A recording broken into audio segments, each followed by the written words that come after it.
All India किसान कांग्रेस के राष्ट्रीय समन्वयक दीपक शर्मा ने मंगलवार को हमीरपुर में एक आयोजित प्रेस वार्ता में कहा कि भाजपा सरकार ने पिछले 10 सालों से लोकतंत्र की हत्या करती आ रही है। मोदी सरकार ने किसानों, बागवानों, बेरोजगारों, गरीबों और छोटे व्यापारियों की फिक्र नहीं है, केवल अडानी अंबानी का फिक्र है। उन्होंने कहा कि देश का किसान मांगों को लेकर सड़क पर है। मोदी सरकार ने देश के 5 उद्योगपतियों को लगभग 7 लाख करोड़ रुपए का मुआफ किया है, लेकिन किसानों का ऋण माफ करने के लिए दिलचस्पी नहीं दिखाई गई है।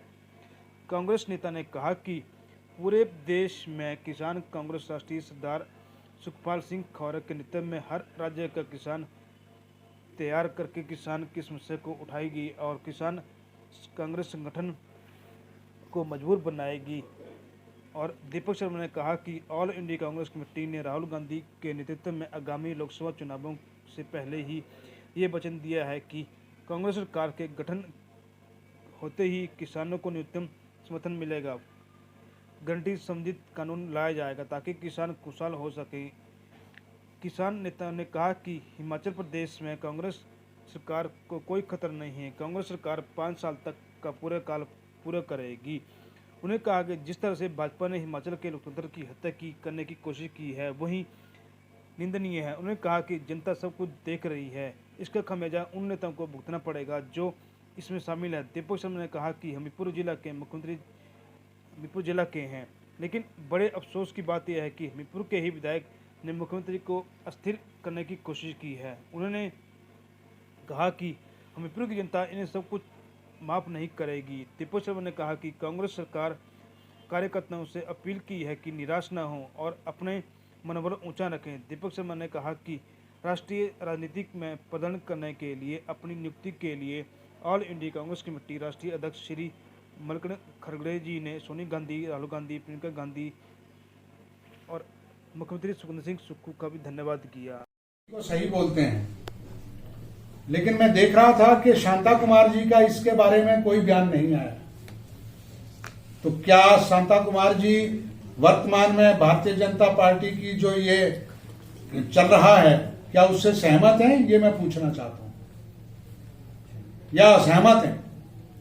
हिमाचल की स्वस्थ राजनीतिक परंपराओं को जिस तरह से लोकतंत्र की हत्या करने का बीड़ा भारतीय जनता पार्टी ने उठा रखा है, इसका खमियाजा भारतीय जनता पार्टी को भी और खासकर हमीरपुर जिला से जिन लोगों ने मुख्यमंत्री महोदया, देखिए मुख्यमंत्री दशकों बाद प्राप्त होता है।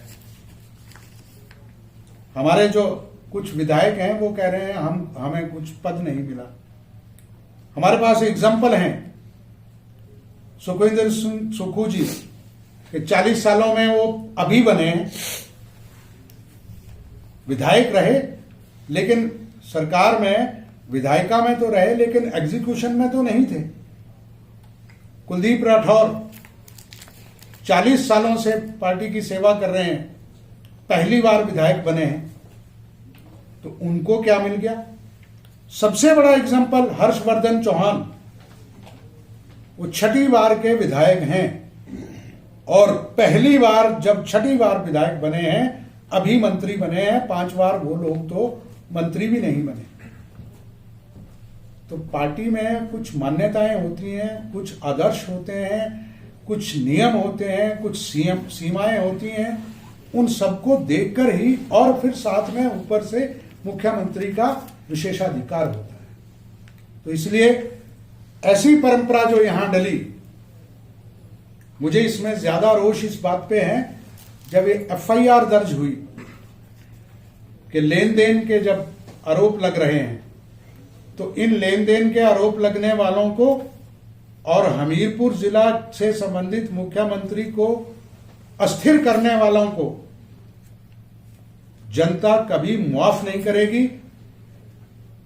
बीजेपी वाले अलग तर्क देंगे, कांग्रेस वाले अलग तर्क देंगे, लेकिन जो 80% जिसे कहते हैं इंडिपेंडेंट व्यूज रखने वाली जनता है, वो कभी भी इस चीज को माफ नहीं करेगी कि किस तरह से अस्थिर करने की कोशिश और किस तरह से ये लेन देन करके हिमाचल की राजनीति को दूषित किया जा रहा है।